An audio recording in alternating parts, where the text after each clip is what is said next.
Chers enfants, aujourd'hui je vais vous présenter une histoire intitulée Sindibad à la recherche du trésor.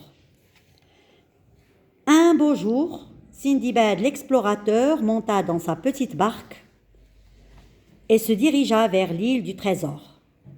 Une fois arrivé sur l'île, Sindibad marcha des heures et des heures jusqu'à ce qu'il trouva la place du trésor.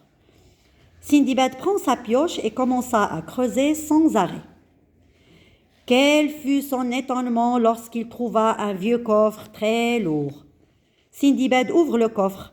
Il était tellement surpris de trouver un autre coffre, mais de taille moyenne.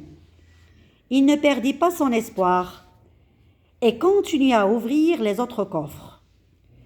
Les coffres se multipliaient devant Sindibad.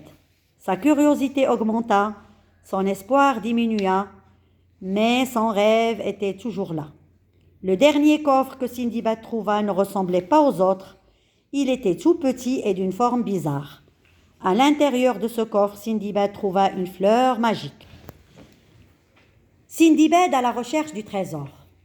Un beau jour, Sindibad l'explorateur monta dans sa petite barque et se dirigea vers l'île du trésor.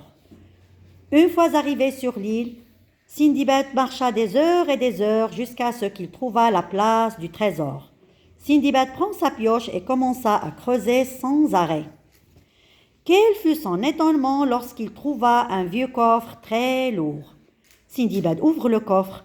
Il était tellement surpris de trouver un autre coffre, mais de taille moyenne. Il ne perdit pas son espoir et continua à ouvrir les autres coffres. Les coffres se multipliaient devant Sindibad.